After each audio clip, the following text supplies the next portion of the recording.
Hello दोस्तों, कैसे हो? बढ़िया सब। तो हमने पार्ट 5 तक कर लिया था पिछले लेक्चर में। अब हम बात करेंगे पार्ट 6 की, स्टेट गवर्नमेंट की। ठीक है दोस्तों, तो पार्ट 6 के अंदर जो स्टेट गवर्नमेंट है, जैसे पार्ट 5 में कितने थे? 5 चैप्टर थे। ऐसे जो पार्ट 6 है इसमें कितने चैप्टर है? इसमें 6 चैप्टर है। पहला चैप्टर क्या है? यह है जनरल, मतलब ये क्या डेफिनेशन ऑफ स्टेट की बात करता है। तो इस चैप्टर को किस में रख दिया? चैप्टर 1। इसको जो डेफिनेशन ऑफ स्टेट है, जो जनरल चैप्टर, इसको नाम दिया गया, ये रख दिया चैप्टर 1। फिर चैप्टर 2 क्या है? जैसे उसमें चैप्टर 2 क्या, 1 क्या था? एग्जीक्यूटिव। तो इसमें चैप्टर 2 क्या है? एग्जीक्यूटिव। फिर चैप्टर 3 किससे रिलेटेड है? इसमें चैप्टर 3 रिलेटेड है स्टेट लेजिस्लेचर से। चैप्टर 4 किससे रिलेटेड है? Legislative powers of governor.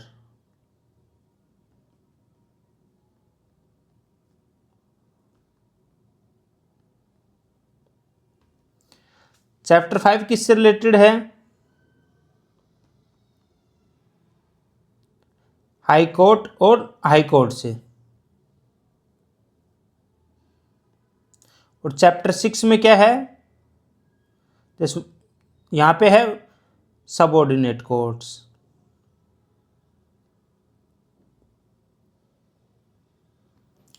ठीक है दोस्तों, तो अब एक एक करके हम सारे चैप्टर पढ़ते हैं, स्टार्ट करते हैं। सबसे पहले आर्टिकल 152 में है डेफिनेशन ऑफ स्टेट्स।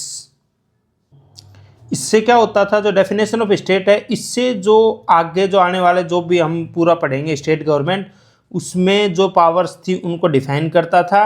और 2019 का आर्टिकल आने से पहले इसमें डिफाइन था कि जो भी सारी चीज़ जिसमें अपन स्टेट की बात करेंगे वो किसको एक्सक्लूड करेगा? JNK को। जम्मू एंड कश्मीर इस स्टेट की डेफिनेशन से एक्सक्लूड करेगा। तो ये है आर्टिकल 152। 2019 में अमेंडमेंट के बाद JNK की डेफिनेशन की इसकी जरूरत ही नहीं पड़ी। पर ये जो डेफिनेशन है आर्टिकल 152 में, जो आगे आने वाले जो सारे के सारे चीज़ हैं उनको डिफाइन करते हैं। अब हम स्टार्ट करते हैं गवर्नर को। तो जैसे हमारे क्या था, एक था कि सेंटर पे क्या था, there shall be a president of India, article 52। तो ऐसे आर्टिकल 153 गवर्नर ऑफ स्टेट्स, मतलब there shall be a governor of each state, कि हर स्टेट का एक गवर्नर होना ही होना चाहिए। 7th कॉन्स्टिट्यूशनल अमेंडमेंट से इसमें क्या चेंज किया गया? गवर्नर तो होना चाहिए, पर प्रेसिडेंट के पास क्या पावर है कि किसी को भी, एक इंसान को 2 या 2 से ज़्यादा स्टेट का गवर्नर बना सकता है। मतलब एक साथ कोई गवर्नर 2 या 2 से ज़्यादा स्टेट की का गवर्नर रह सकता है। फिर क्या है? आर्टिकल 154 है एग्जीक्यूटिव पावर ऑफ स्टेट। ये क्या है? एग्जीक्यूटिव जो पावर है स्टेट की, वो किस में वेस्ट करता है? गवर्नर में। जैसे हमारे सेंटर पे क्या था? प्रेसिडेंट क्या थे? सुप्रीम एग्जीक्यूटिव थे सेंटर के। तो ऐसे स्टेट में क्या है? जो सुप्रीम एग्जीक्यूटिव है, जो सारी एग्जीक्यूटिव पावर है, वो कौन होल्ड करता है? वो होल्ड करता है हमारा गवर्नर। आर्टिकल 154 इसको कन्फर करता है। तो क्या करेगा गवर्नर? या तो खुद से एक्सरसाइज करेगा डायरेक्टली जो पावर होंगी, या फिर जो उसके सबऑर्डिनेट ऑफिसर होंगे। अब कौन कौन सबऑर्डिनेट ऑफिसर हो सकते हैं? इसमें सब आते हैं, एडमिनिस्ट्रेटिव ऑफिसर्स या फिर एग्जीक्यूटिव जो हमारे मिनिस्टर्स वगैरह हैं, वो सब क्या है? कौन अपॉइंट करता है? गवर्नर ही। तो किसके नाम पे वो सारे एग्जीक्यूटिव डिसीजंस ले रहे हैं या काम कर रहे हैं? हमारे चीफ मिनिस्टर वगैरह, वो सब किसके नाम पे कर रहे हैं? गवर्नर के नाम पे।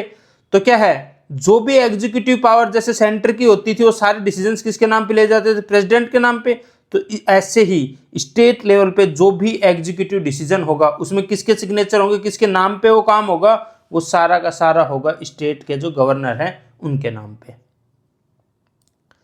अपॉइंटमेंट ऑफ गवर्नर, तो गवर्नर को कौन अपॉइंट करता है? Governor of state is shall be appointed by the president. President appoint करता है गवर्नर को। काउंसिल ऑफ मिनिस्टर जो सेंटर पे होती है, वो क्या प्रेसिडेंट को रिकमेंड करती है नाम, जो नाम देती है प्रेसिडेंट, उसको क्या करता है? उसको अपॉइंट करता है गवर्नर। तो अपॉइंटमेंट कौन कर रहा है गवर्नर का? प्रेसिडेंट कर रहा है। तो ये क्या दर्शा रहा है कि गवर्नर का कोई इलेक्शन नहीं होता। ये क्या है? ये एक अपॉइंटेड बॉडी है, ना कि इलेक्टेड बॉडी है। किसके द्वारा? प्रेसिडेंट के द्वारा। तो अगर इसको अपॉइंट प्रेसिडेंट करे, तो आगे हम देखेंगे इसको रिमूव भी कौन कर सकता है? प्रेसिडेंट रिमूव कर सकता है। क्यों? स्टेट लेजिस्लेचर का क्यों हाथ नहीं रहेगा इसमें? क्योंकि ये कोई इलेक्टेड बॉडी नहीं है, ये अपॉइंटेड बॉडी है। वो किसके द्वारा? गवर्नर के द्वारा। तो सिर्फ और सिर्फ किसकी नहीं, प्रेसिडेंट के द्वारा। तो ये क्या रहेंगे? हमेशा प्लेजर ऑफ जो प्रेसिडेंट है उसी टाइम तक गवर्नर रहेगा एक स्टेट का। अब हम देखते हैं आर्टिकल 156 में क्या है, term of office of governor. तो कब तक है? सबसे पहली बात तो प्लेजर ऑफ प्रेसिडेंट, मतलब जब तक प्रेसिडेंट की इच्छा रहेगी। क्यों? क्योंकि इसका कोई इलेक्शन नहीं हो, इसको सीधा किसने अपॉइंट किया है? एज ए एग्जीक्यूटिव प्रेसिडेंट ने खुद ने अपॉइंट किया है। तो कब तक रहेंगे? जब तक प्लेजर ऑफ प्रेसिडेंट है। अगर प्रेसिडेंट को लगा कि सही से काम कोई गवर्नर नहीं कर रहा तो प्रेसिडेंट उसको ऑफिस से कभी भी हटा सकता है। उसके लिए उसको किसी की परमिशन नहीं चाहिए, कोई स्टेट लेजिस्लेचर या किसी की परमिशन नहीं रहे, प्रेसिडेंट किसी भी गवर्नर को हटा सकता है। क्योंकि वो अपॉइंट किसके लिए हुए हैं? गवर्नर जो अपॉइंट हुआ है वो प्रेसिडेंट के काम करने के लिए हुआ है। तो प्रेसिडेंट के पास ये अथॉरिटी है कि उसको कभी भी हटा सकते हैं। अगर गवर्नर खुद से चाहे तो वो कभी भी रिजाइन कर सकते हैं। किसको लिख के? प्रेसिडेंट को, क्योंकि अपॉइंट किसने किया था? प्रेसिडेंट ने। तो कभी भी अपना वो इस्तीफा किसको दे सकते हैं? प्रेसिडेंट को। वैसे अगर देखा जाए तो जो टर्म ऑफ ऑफिस है वो है 5 ईयर्स। जो डेट है जिसको शपथ लेंगे उससे लेके 5 साल तक उनका टाइम पीरियड है। हाँ, लेकिन अगर 5 साल पूरे हो गए तो तब भी गवर्नर कंटिन्यू कराएगा जब तक कि उसका सक्सेसर चार्ज नहीं ले लेता है। क्यों जरूरी है? क्योंकि क्या है? स्टेट की ये हाईएस्ट एग्जीक्यूटिव है। देखा ना अपन ने आर्टिकल 154 में, हाईएस्ट एग्जीक्यूटिव है ये स्टेट के सारे डिसीजंस किसके नाम पे हो रहे हैं? गवर्नर के नाम पे। तो इसलिए गवर्नर का ऑफिस में रहना जरूरी है। क्यों? क्योंकि अगर जिससे स्टेट के काम स्मूथली चलते रहें। और आपने देखा था इसमें एक ही गवर्नर, 2 या 2 से ज्यादा स्टेट का भी गवर्नर हो सकता है। वो प्रोविजन क्यों है? क्योंकि जैसे वहां तो प्रेसिडेंट के लिए वाइस प्रेसिडेंट था जो किसी भी इमरजेंसी के सिचुएशन में उसकी जगह काम कर सकता था। लेकिन अगर जैसे कोई गवर्नर मर जाता है या कुछ और हो जाता है, इनकैपेसिटी हो जाती है उसकी, तो उस टाइम स्टेट के डिसीजंस तो रुक जाते। इसलिए वो दिया है कि 2 या 2 से ज़्यादा स्टेट का बन सकता है कि जैसे एक जगह गवर्नर की पोस्ट एकदम से खाली होती है, प्रेसिडेंट टाइम लेता है, तो दूसरी जगह का गवर्नर उसका चार्ज ले सके। क्वालिफिकेशन क्या है? क्वालिफिकेशन क्या है कि वैसे कोई इलेक्शन कुछ नहीं होता, प्रेसिडेंट अपॉइंट करता है, तो सिंपल क्वालिफिकेशन है। पहली क्या है? Indian citizen. ये तो किसी भी आपको जो पोस्ट है उस पर अपॉइंट होने के लिए, कॉन्स्टिट्यूशनल पोस्ट पे इंडियन सिटीजन होना कंपलसरी है। उसके बाद क्या है? 35 ईयर्स ऑफ एज। प्रेसिडेंट की तरह इसकी कितनी एज होनी चाहिए? 35 ईयर्स ऑफ एज होनी चाहिए। उसके अलावा बाकी कोई इसके लिए रिक्वायरमेंट नहीं है। अब हम देखते हैं आर्टिकल 158 किससे है? Conditions of office of governor. तो क्या क्या कंडीशन है गवर्नर की? सबसे पहले तो मेंबर ऑफ पार्लियामेंट या मेंबर ऑफ स्टेट लेजिस्लेचर नहीं होना चाहिए। अगर हुआ तो, अगर जैसे अपन अपॉइंट करते हैं ना, member of parliament, member of state legislature है लेकिन उसको प्रेसिडेंट ने अपॉइंट कर दिया तो जैसे ही वो अपॉइंट होगा, वो उसकी जो ऑफिस है वो मेंबर ऑफ पार्लियामेंट है कुछ भी है, जैसे ही होगा वो वैकेटेड अपने आप मानी जाएगी। जैसे ही गवर्नर की शपथ लेंगे उसकी लोकसभा या स्टेट लेजिस्लेचर की सीट है वो अपने आप ऑटोमेटिकली खाली हो जाएगी। इसके अलावा जो सबके पोस्ट में कोई भी ऑफिस ऑफ प्रॉफिट वैसे कोई डिफाइन नहीं है, लेकिन बड़े बड़े शब्दों में क्या है कि ऐसा कोई भी ऑफिस हो जिससे कि उसको प्रॉफिट आ रहा हो, उससे क्या होगा? कॉन्फ्लिक्ट ऑफ इंटरेस्ट आएगा। अगर आप ऑफिस ऑफ प्रॉफिट हो, सारे एग्जीक्यूटिव डिसीजंस ले रहे हैं इसके नाम पे, तो फिर क्या होगा? कॉन्फ्लिक्ट ऑफ इंटरेस्ट की संभावना है। इसलिए ये कंपलसरी है कि कोई भी office of profit governor hold नहीं करेगा। तो अगर जब ये सब चीज़ है तो उसके बाद गवर्नर क्या है? ऑफिशियल रेजिडेंस के लिए, एमोलमेंट्स के लिए, अलाउंसेस के लिए, प्रिविलेजेस के लिए एज पर सेकंड शेड्यूल सारे के सारे गवर्नर इंटाइटल्ड है। जो उसको अलाउंस वगैरह सारे सेकंड शेड्यूल में जो लिखे हैं उन सब के लिए वो एलिजिबल है। साथ ही साथ जब तक वो ऑफिस में रहेंगे उसके जो अलाउंसेस है वो कम नहीं किए जा सकते। अगर अब कंडीशन क्या आ रही है कि एक गवर्नर किसका, 2 या 2 से ज़्यादा स्टेट है उनका सेम टाइम पे गवर्नर रह सकता है, तो उसकी सैलरी कौन देगा? तो उसकी सैलरी उस रेशियो में डिवाइड करी जाएगी स्टेट्स के बीच में जिनका वो गवर्नर है, जिसमें प्रेसिडेंट डिसाइड करेगा कि इसको 50% देनी, इसको 30, इसको 20, अगर 3 स्टेट के हैं तो वैसे वैसे उसकी सैलरी गवर्नर की देंगे। उसका जब तक अलाउंसेस और अमेलमेंट्स हैं वो जब तक गवर्नर उसके ऑफिस में जब तक वो रिड्यूस नहीं किए जा सकते, हाँ बढ़ाए जा सकते हैं, ये ध्यान रखना। साथ ही साथ आपके ये आ जाएगा कि pension of governor, statement based question आते हैं, तो पेंशन ऑफ गवर्नर कहाँ से आती, कौन देगा? तो पेंशन ऑफ गवर्नर वैसे भी कोई स्टेट नहीं देता, पेंशन ऑफ गवर्नर कहाँ से आती है? ये आती है कंसोलिडेटेड फंड ऑफ इंडिया से। ठीक है, कंसोलिडेटेड फंड ऑफ इंडिया मतलब जो अपने इंडिया का फंड है वहां से, सेंटर के जो बजट से आती है जो पेंशन होती है, स्टेट से सिर्फ सैलरी आती है। अब है ओथ और affirmation by the governor. Oath और अफर्मेशन कौन दिलाता है? एक तो किस में मेंशन्ड है, तो इनकी किस में, शेड्यूल 3 में। वहां पे कौन दिलाता था प्रेसिडेंट को? प्रेसिडेंट को सीजीआई ऑफ इंडिया दिलाते थे। तो गवर्नर को कौन दिलाएंगे? जो चीफ जस्टिस रहेगा हाई कोर्ट का, सेम है प्रेसिडेंट की तरह। प्रेसिडेंट को दिला रहे थे कौन? सीजीआई ऑफ सुप्रीम कोर्ट थे जो हमारे सीजीआई इंडिया के, वो दिला रहे थे। यहाँ पे जो chief justice of high court है जहाँ का वो गवर्नर बनने वाले हैं वो दिलाएगा। अगर उनकी एब्सेंस हुई तो कोई भी सीनियर मोस्ट जज ऑफ हाई कोर्ट जो अवेलेबल है वो दिलाएंगे। तो मतलब जो सेम का सेम जो प्रेसिडेंट के लिए हमारे कंडीशंस थी वो किसके लिए हैं? गवर्नर के लिए। जो ओथ है वो हमने देखा था कहाँ पे मेंशन्ड है? 3rd शेड्यूल में। तो 3rd शेड्यूल में जो ओथ मेंशन है वो ओथ क्या? गवर्नर लेंगे। अब क्या था कि हमारे इसमें लिखा हुआ है कि सर्टेन कंटिजेंसीज कि discharge of functions of governor.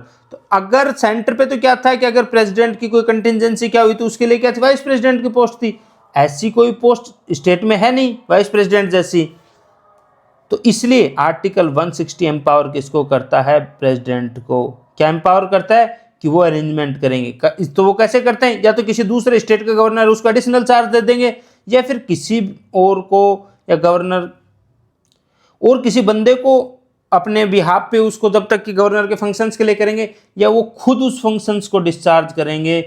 कोई भी अनफोर्सिन कंटिजेंसी आ सकती है तो प्रेसिडेंट के पास पूरी अथॉरिटी होती है कि जिस हिसाब से मेक श्योर करेंगे कि उन पूरी कंटिजेंसी में जो ऑफिस ऑफ गवर्नर है उसके फंक्शंस किसी के प्रोक्सी के थ्रू या किसी दूसरे को गवर्नर अपॉइंट करके कैसे भी कंटिन्यूटी करें, क्योंकि स्टेट के डिसीजंस रुकने नहीं चाहिए। अब है power of governor to grant pardons and suspend, remit और commute sentences in certain cases. तो जैसे हमने प्रेसिडेंट के पास देखी थी, प्रेसिडेंट के पास पार्डन पावर है, सस्पेंड, रेमिट, कम्यूट सेंटेंस करने की जो पावर्स थी, सिमिलर ही पावर्स गवर्नर के पास हैं, पर थोड़ा सा चेंज है।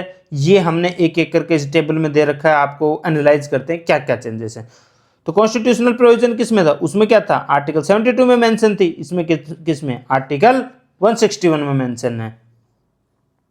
अब जो सेंटर है तो प्रेसिडेंट की क्या थी? सारे के सारे जो यूनियन लॉज थे उस पर एक्सटेंड करती थी, जबकि गवर्नर की पावर क्या रहेगी? वो भाई स्टेट को जो वो स्टेट के एग्जीक्यूटिव हेड है तो उनकी पावर रहेगी सिर्फ जिस स्टेट को के वो गवर्नर है उस स्टेट के लॉज तक ही लिमिटेड है। उनके जो भी ऑफेंसेस हैं, जो ऑफेंस स्टेट लॉज के अनुसार कमिट हुए हैं, सिर्फ वहीं पे गवर्नर जो पार्डन दे सकते हैं, सस्पेंड, रेमिट या कम्यूट कर सकते हैं सेंटेंस को। कोर्ट मार्शल का केस है तो जब गवर्नर की पावर ही सिर्फ स्टेट तक है तो वो कभी भी उसको पार्डन नहीं कर सकता। कोर्ट मार्शल को सिर्फ कौन पार्डन कर सकता है? President of India. क्यों है उनके पास अथॉरिटी? क्योंकि जो हमारे डिफेंस फोर्सेस हैं तीनों, उनके हेड कौन है? प्रेसिडेंट है। तीनों डिफेंस फोर्सेस के हेड हमारे प्रेसिडेंट है ना, तो वही पार्डन कर सकते हैं। इसके अलावा डेथ सेंटेंस पे सिर्फ और सिर्फ प्रेसिडेंट पार्डन कर सकते हैं। गवर्नर डेथ सेंटेंस को पार्डन नहीं कर सकते, चाहे वो डेथ सेंटेंस स्टेट लॉ में ही मिली हो। लेकिन अगर स्टेट लॉ में भी डेथ सेंटेंस है तो उसको पार्डन करने की पावर सिर्फ और सिर्फ प्रेसिडेंट के पास है, गवर्नर के पास नहीं है। ज्यूरिसडिक्शन प्रेसिडेंट है तो ऑल इंडिया पे अप्लाई होगा, लिमिटेड टू पर्टिकुलर स्टेट जिसके वो गवर्नर हैं, या 2 या 3 स्टेट जिनके वो गवर्नर हैं, तो उन स्टेट में जब वो एज ए फंक्शन कर रहे हैं वहाँ के गवर्नर, तो वहाँ के लिए। एक्सरसाइज किसके एडवाइस पे करते हैं? यूनियन काउंसिल ऑफ मिनिस्टर के, क्योंकि गवर्नर या हो या प्रेसिडेंट हो वो सब काउंसिल ऑफ मिनिस्टर के बेसिस पे ही काम करते हैं, खुद से उनकी डिस्क्रिशनरी पावर्स बहुत कम होती हैं। Judicial review subject to judicial review, दोनों के दोनों पे जुडिशियल रिव्यू की पावर है। अब है extent of executive powers of. तो क्या है, स्टेट गवर्नमेंट के पास क्या है, एग्जीक्यूटिव अथॉरिटी है उन सब्जेक्ट्स पे जो भी क्या है स्टेट लेजिस्लेचर लॉ बना सकती है जिन पे। लेकिन फिर भी यूनियन गवर्नमेंट के पास कुछ केसेस में हायर अथॉरिटी होती है, एग्जीक्यूटिव अथॉरिटी होती है। ठीक है दोस्तों, अब हम देखते हैं दोस्तों काउंसिल ऑफ मिनिस्टर्स को। तो क्या है, इसके साथ साथ हम एक जो यूनिक चीज है, देखो ये सारे के सारे आर्टिकल हमारे से याद करेंगे तो बहुत ज्यादा बर्डनसम हो जाते हैं, तो एक पैटर्न फॉलो करते हैं सारे के सारे आर्टिकल, कुछ छोटे मोटे एक्सेप्शन उस पैटर्न में जो हम आपको बता देंगे बीच में जब वहां पे जो एक्सेप्शन आएगा पढ़ाते टाइम। वरना क्या है, आप ध्यान रखना कि वहां पे किससे 74 से काउंसिल ऑफ मिनिस्टर्स सेंटर के लिए स्टार्ट हो रहे थे और यहाँ पे हो रहे हैं 163 से। इनके बीच में कितने का डिफरेंस है, 89 का। तो याद रखना सेंटर के लिए 74 से लेके 1111 तक जो आर्टिकल हैं उसमें प्लस 89 करने पे, मतलब 163 से लेके 200 तक जो आर्टिकल हैं इनमें प्लस 89 करने पे वो सेम टू सेम आर्टिकल किसके लिए होते हैं, स्टेट के लिए। तो आपको आर्टिकल नंबर कंफ्यूज नहीं करना, अगर आपने पार्लियामेंट के आर्टिकल याद कर रखे हैं तो सेम आर्टिकल है, बस सेंटर की जगह स्टेट नाम चेंज हो जाएगा। तो जैसे जहाँ पे 74 है there shall be council of minister to aid and advise the president, वैसे ही 163 क्या है, there shall be council of minister to aid and advise the governor. सिर्फ क्या चेंज है, प्रेसिडेंट की जगह गवर्नर हो गया। तो ये है 111 के बाद 112 से क्या है, यहाँ पे हम 90 ऐड करते हैं। फिर वो हम जब 112 पे पहुंचेंगे तब आपको बता देंगे कि वहाँ पे क्यों 90 चेंज होता है। प्लस जहाँ पे 89 में कुछ एक्सेप्शन है, 89 ऐड करने पे जो थोड़ा सा एक्सेप्शन होगा बीच में वो हम आपको बता देंगे, उसका ध्यान रखना बस। बाकी आर्टिकल आपको याद करने की जरूरत नहीं है, आप एक बार देख लो हमारे साथ। तो सबसे पहले आर्टिकल 163 क्या कहता है, there shall be a council of minister to aid and advise the governor. मतलब क्या है कि जो काउंसिल ऑफ मिनिस्टर होगी हेडेड बाय कौन होती है, काउंसिल ऑफ मिनिस्टर वहां पे कौन करता था, प्राइम मिनिस्टर, यहाँ पे कौन करता है, chief minister, to aid and advise the governor in performing his functions. Governor के जो भी फंक्शंस है जो हम पढ़ते हैं, हमने पढ़ा तो किस बेसिस पे करता है, एडवाइस पे, किसकी पे, काउंसिल ऑफ मिनिस्टर की। कुछ डिस्क्रिशनरी पावर्स होती है उसके अलावा, एक्सेप्ट देख रखा है ना, in matters required to act in his discretion under the constitution. जैसे कि क्या है डिस्क्रिशनरी पावर, कि जैसे अगर किसी बिल को प्रेसिडेंट की उसके लिए कंसिडरेशन के लिए भेजना है या नहीं, ये कौन डिसाइड करता है, गवर्नर डिसाइड करता है। तो अगर काउंसिल ऑफ मिनिस्टर उससे पूछ कर डिसाइड होता है तो कहेगा नहीं कि इसको भेजो। तो ये क्या है, डिस्क्रिशनरी पावर है, गवर्नर खुद से डिसाइड करता है कि कौन से बिल को प्रेसिडेंट के पास भेजना है कंसिडरेशन के लिए और किसको नहीं भेजना। ये किसी भी काउंसिल ऑफ मिनिस्टर के एडवाइस पे नहीं होता है, ये उसकी क्या है, खुद की डिस्क्रिशनरी पावर्स है। अब क्या है, जो matter they if a question any question arises whether a matter falls under the governor's discretion the decision of the governor shall be final. क्या है कि जो गवर्नर के डिस्क्रिशन पे जो भी कोई मैटर है उस पे जो गवर्नर का डिसीजन है वही फाइनल होगा, वो किसी कोर्ट ऑफ लॉ में चैलेंज नहीं होगा। और ना ही इस मैटर पे ये चैलेंज होगा, मान लो किसी बिल को गवर्नर ने चाहा और उसने प्रेसिडेंट के पास भेजा है तो वो चैलेंज नहीं हो सकता, उसको चैलेंज नहीं कर सकता किसी भी कोर्ट में जाके कि क्यों भेज दिया। हाँ, अभी आपने एक केस देखा होगा जब ये हुआ था कि गवर्नर खुद एसेंट नहीं दे रहे थे, बिल को बहुत टाइम हो गया था, जैसे तमिलनाडु का केस था, तो वहां पे उनका ये चैलेंज हो रहा था कि टाइम फ्रेम के लिए जो बाद में आया था जिसको फिर जुडिशियल ओवररीच भी कहा था, तो कोर्ट ने कहा था कि 3 महीनों के अंदर गवर्नर डिसाइड करे कि क्या करना है, उसको क्या डिसीजन लेना है या नहीं लेना, कि उसको रख के नहीं रखे, क्योंकि उससे क्या हो रहा है, एडमिनिस्ट्रेटिव डिले हो रहा है। तो वो ये चैलेंज नहीं हुआ था कि मतलब कि गवर्नर का डिस्क्रिशन, ये चैलेंज हुआ था क्योंकि एडमिनिस्ट्रेटिव इनएफिशिएंसी की वजह से वो चैलेंज हुआ था। वो इसलिए उनके एक्शंस चैलेंज नहीं हुए थे, उनको तब भी ये कहा था कि उनको जो डिसीजन लेना है वो लेने की पूरा अधिकार है। पर फिर भी अगर वो जैसे वो कोर्ट में चैलेंज हुआ था तो सबने उसका विरोध किया था, जो कॉन्स्टिट्यूशन जो लीगल फैटर्निटी है, कि ये जुडिशियल ओवररीच हो रहा है। पर क्योंकि एडमिनिस्ट्रेटिव एफिशिएंसी को भी ध्यान में रखना जरूरी है, इसलिए उसको कोर्ट ने एक्सेप्ट किया था उस प्ले को। अब क्या है कि गवर्नर किसके एड और एडवाइस पे काम करता है, जो काउंसिल ऑफ मिनिस्टर जो चीफ मिनिस्टर हेड करती है वो उसको जो एडवाइस देता है वही गवर्नर काम करता है। पर किसी के पास भी, किसी कोर्ट के पास ये अधिकार नहीं है कि वो गवर्नर को बुलाएगा, पूछेगा कि आपको चीफ मिनिस्टर ने क्या एडवाइस दी थी, क्या बात हुई थी। जो मिनट्स हैं उनके बाद बीच डिस्कशन की, वो किसी कोर्ट में या कहीं भी बताने की किसी को भी ज़रूरत नहीं है। वो उनका इंटरनल मैटर है, वो जिस हिसाब से उसको उचित समझें उसी हिसाब से डिसीजन उस पर लेंगे। अब कुछ अदर प्रोविजंस, ये सिमिलर क्या था, सेंटर पे था 75 में आर्टिकल में, तो यहाँ पे भी क्या है, other provisions as to minister, same ही वहाँ पे था article 75, other provisions as to minister, सेम चीज़ें हैं। चीफ मिनिस्टर किसके द्वारा अपॉइंट होगा, गवर्नर के द्वारा। वहाँ पे जो अपना प्राइम मिनिस्टर था वो किसके द्वारा अपॉइंट हो रहा था, प्रेसिडेंट के द्वारा। बाकी जो मिनिस्टर हैं वो कौन अपॉइंट करेगा, गवर्नर अपॉइंट करेगा, किसकी एडवाइस पे, एडवाइस हो चीफ मिनिस्टर।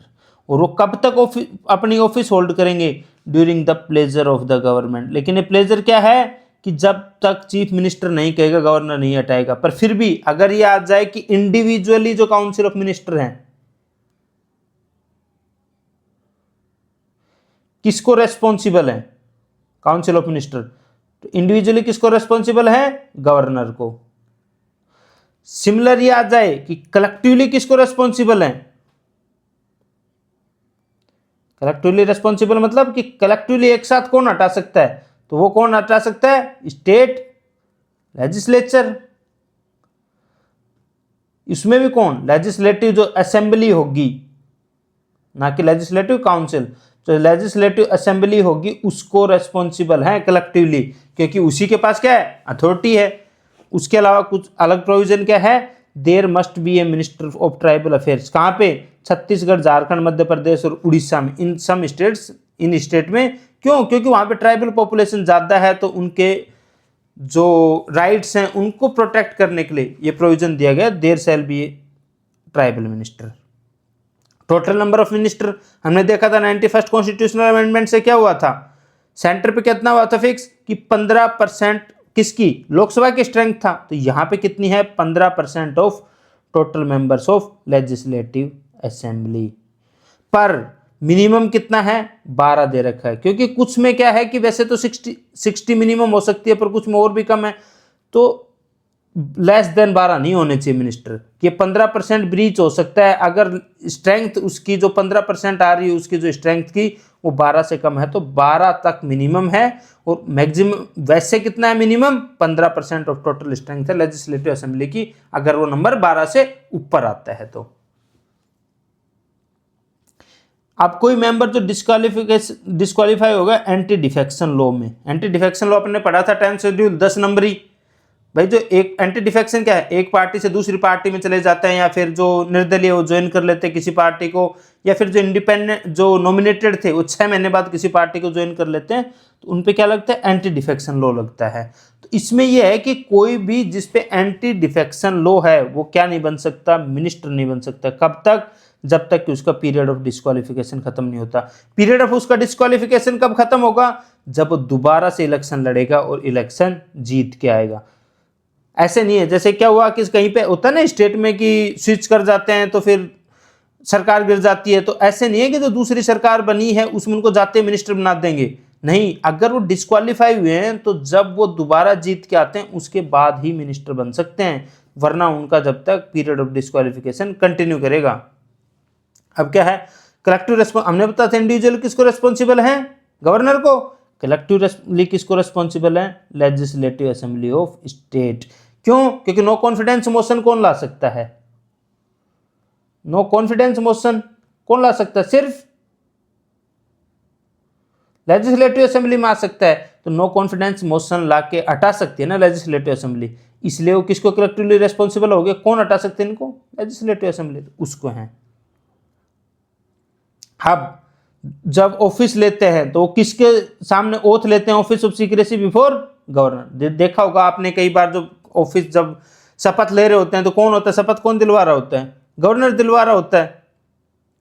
और साथ ही साथ जैसे सेम सेंटर पे था कि अगर कोई मेंबर उस टाइम जब मिनिस्टर बना तब अगर वो मेंबर नहीं है स्टेट लेजिस्लेचर का, तो कितना 6 महीनों के अंदर अंदर उसको क्या करना पड़ेगा, मेंबर बनना पड़ेगा स्टेट लेजिस्लेचर का, वरना उसकी मिनिस्ट्री चली जाएगी। और जो सैलरी है, अलाउंस है मिनिस्टर के, वहां पे कौन डिसाइड करता था? पार्लियामेंट। यहाँ पे कौन डिसाइड करेगा? State legislature. देख लो 74 plus 89, council of minister to aid and advise president, council of minister to aid and advise governor. बस इतना सा चेंज है, वरना 89 जोड़ो तो आपको अगर 75 जैसे 74 75 याद, other provision as to minister, other provision as to minister plus 89। इसलिए कह रहा हूं कि इन आर्टिकल्स को याद करने की जरूरत नहीं है, मैं पढ़ा रहा हूं आपको, सिर्फ आपको पार्लियामेंट वाले याद है, पर एक बार अभी पढ़ने से क्या होगा? रिवीजन हो जाएगा। जैसे जो 74 75 है वो भी आपके दोबारा से याद आ जाएंगे। वहां पे क्या था? अटॉर्नी जनरल था, आर्टिकल 76। सिमिलरली यहां क्या आ गया? आर्टिकल 165 में क्या आ गया? अटॉर्नी जनरल को स्टेट के लिए क्या बोलते हैं? Advocate general of state. There shall, article 60 क्या है कि there shall be advocate general of state. कौन अपॉइंट करेगा? गवर्नर। वहां पे कौन करता था अटॉर्नी जनरल को? प्रेसिडेंट। यहां पे कौन करेगा? गवर्नर अपॉइंट करेगा। इसकी क्वालिफिकेशन क्या है? वहां पे जज ऑफ सुप्रीम कोर्ट था क्वालिफिकेशन, यहां है बिकम ए जज ऑफ हाई कोर्ट। तो जो हाई कोर्ट का जज बनने के लिए एलिजिबल है वो उसको प्रेसिडेंट क्या अपॉइंट कर सकता है? Advocate general for state. अब एडवोकेट जनरल का काम क्या है? ये उसकी ड्यूटी है कि गवर्नमेंट को एडवाइस करेगा लीगल मैटर्स पे। जहां पे भी लीगल मैटर्स पे गवर्नमेंट को एडवाइस की जरूरत होगी वहां पे कौन एडवाइस करेगा? उसको एडवोकेट जनरल एडवाइस करेगा। उसके साथ साथ वो सारी ड्यूटी परफॉर्म करेगा जो उसको असाइन की जाएंगी गवर्नर के द्वारा, क्योंकि अपॉइंट कौन कर रहा है? गवर्नर। तो जो भी लीगल ड्यूटी उसको गवर्नर असाइन करेगा वो सारी की सारी उसको करनी पड़ेंगी। उसके अलावा वो सारे फंक्शंस परफॉर्म करेगा जो कॉन्स्टिट्यूशन या कोई और स्टेट का कोई लॉ है जिसकी वजह से उसको असाइन हुए, वो सारे के सारे वो परफॉर्म करेगा। अब एडवोकेट जनरल कब तक ऑफिस होल्ड करता है? Office of pleasure of governor. इसमें नहीं है कंट्रोलर एंड ऑडिटर जनरल की तरह, कैग की तरह नहीं है कि उसको भी हटाना पड़ेगा, या फिर जजेस of supreme court high court की तरह नहीं है कि उसके लिए मोशन लाना पड़ेगा। नहीं, यहाँ पे प्लेजर ऑफ गवर्नर है और उसमें सीधा है कि जब गवर्नर चाहे तब हटा सकता है एडवोकेट जनरल को। और उसके जो रेम्यूनरेशन है, सैलरी कौन डिसाइड करता है? तो वो भी कौन डिसाइड करता है? गवर्नर डिसाइड करता है। इसके अलावा क्या है? जो एडवोकेट जनरल है उसके पास क्या होता है कि वो किसी भी कोर्ट में जाएगा स्टेट के में तो पहली हियरिंग की पावर उसके पास होती है, मतलब सबसे पहले जाते ही उसको हियरिंग का वो मिलेगा। उसके साथ साथ प्राइवेट प्रैक्टिस कर सकता है कि नहीं? प्राइवेट प्रैक्टिस कर सकते हैं, बस कंडीशन क्या है? वो किसी उस केस में गवर्नमेंट के अगेंस्ट नहीं होना चाहिए केस, कि उनकी प्राइवेट जो प्रैक्टिस है, क्योंकि वो लॉयर होंगे, हाई कोर्ट के जज अपॉइंट हो सकते हैं तो क्या है? लॉयर है, मतलब वो तो लॉयर है, तो लॉयर अपनी प्राइवेट प्रैक्टिस कर सकता है पर गवर्नमेंट के खिलाफ केस में नहीं कर सकता और उसको परमिशन लेनी होगी। जैसे अपने क्या जोड़ा था? 89 प्लस 89। वहां पे क्या था? अटॉर्नी जनरल, यहाँ पे क्या है? Advocate general. 76 आपके याद है तो 165 अपने आप याद आ जाएगा। आर्टिकल 166 क्या है? Conduct of business of the government of A state. अब आर्टिकल 154 में क्या पढ़ा था अपन ने? कि जो एग्जीक्यूटिव हेड है वो कौन है? स्टेट का गवर्नर है। तो इसमें भी यही लिखा हुआ है बस, conduct of business of government of state. All executive actions of the state government shall be expressed in the name of the governor. क्योंकि एग्जीक्यूटिव हेड कौन है? आर्टिकल 154 में पढ़ा था, गवर्नर है अपना। तो सारे के सारे जो भी एग्जीक्यूटिव एक्शंस होंगे डिसीजन के, उन पे किसका नाम रहेगा? गवर्नर के नाम पे होंगे। इसके साथ साथ गवर्नर रूल्स बनाएगा किसके लिए? Smooth transaction of government business and for the distribution of work among ministers, कि मिनिस्टर्स के बीच में कैसे वर्क डिसाइड होगा उसके लिए कौन रूल बना सकता है? तो बना सकता है गवर्नर। जैसे 77 में क्या था? All executive actions of the government of India shall be expressed in the name of governor, नहीं है, प्रेसिडेंट है। इसमें प्लस 89 जोड़ो, all executive actions of state shall government shall be expressed in the name of governor. अब है duties of the chief minister with respect to furnishing of information to governor. Article 78 में क्या था? Duties of prime minister with respect to furnishing of information to the president, plus 89 जोड़ते ही आ गया 167। अब क्या क्या है?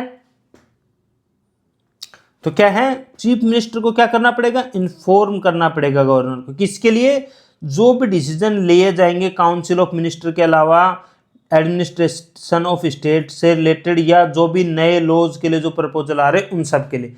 क्यों करना है, क्योंकि एडमिनिस्ट्रेशन ऑफ स्टेट ये सारा किसके नाम पे हो रहा है, किसके नाम पे हो रहा है, गवर्नर के नाम पे। तो इसलिए चीफ मिनिस्टर की ड्यूटी है कि वो काउंसिल ऑफ मिनिस्टर के द्वारा जो डिसीजन लिया जा रहा है एडमिनिस्ट्रेशन से रिलेटेड, या कोई न्यू लॉ के लिए जो कोई प्रपोजल है तो गवर्नर को बताना, ये किसकी ड्यूटी है, चीफ मिनिस्टर की ड्यूटी है। उसके अलावा chief minister must provide any information about administration of state और legislative process whenever governor ask for it. पहले तो क्या है कि खुद से चीफ मिनिस्टर की ड्यूटी है को बताएगा, दूसरा क्या है कि अगर गवर्नर कुछ पूछता है तो उसको बताने की जिम्मेदारी। एक तो ये तो क्या था कि खुद से बता रहा है, इसमें क्या है कि जो चीज गवर्नर पूछ रहा है वो बताना, कि दोनों बताने का काम है चीफ मिनिस्टर का, कि गवर्नर ने अगर कुछ पूछा है तो चीफ मिनिस्टर को वो इन्फॉर्मेशन उनको देनी ही पड़ेगी। अगर गवर्नर रिक्वायर करता है तो chief minister must place before council of minister any matter decided by an individual minister. मतलब क्या होगा कि जैसे काउंसिल ऑफ मिनिस्टर है तो हर इंडिविजुअल मिनिस्टर के पास एक पोर्टफोलियो होता है, उस पोर्टफोलियो पे जो इंडिविजुअल मिनिस्टर को डिसीजन लेता है, चीफ मिनिस्टर ने मान लो वो डिसीजन जो था वो जाके गवर्नर को बताया, गवर्नर को लगता है कि ये अकेले मिनिस्टर की बजाय पूरी काउंसिल ऑफ मिनिस्टर का डिसीजन होना चाहिए, इस पर डिस्कशन होना चाहिए। तो अगर गवर्नर ने ये बात जाके कही है, चीफ मिनिस्टर को कही, तो उसको चीफ मिनिस्टर को जाके वो काउंसिल ऑफ मिनिस्टर के सामने रखना पड़ेगा वो मैटर जो अब तक नहीं रखा था, जिससे कि कम्युलेटिवली काउंसिल ऑफ मिनिस्टर पूरा उस मैटर को डिस्कस कर सके। तो क्या है, आर्टिकल 78 में पीएम के पास थी ये सारी की सारी पावर्स प्रेसिडेंट से रिलेटेड, उसमें 89 जोड़ते हैं तो आर्टिकल 167 में किसके पास हैं, ये सारी की सारी पावर्स चीफ मिनिस्टर के पास है। ये पावर से ज्यादा ये कहेंगे ड्यूटीज किसकी हैं, वहां पे प्राइम मिनिस्टर की थी, यहाँ पे ड्यूटी किसकी है, चीफ मिनिस्टर की है। धन्यवाद दोस्तों। यूनियन से स्टेट पे जाना हो तो क्या कर रहे थे हम, प्लस 89 ऐड कर रहे थे। तो अब सेम स्टेट लेजिस्लेचर कहां से स्टार्ट हो रहा है, 168 से।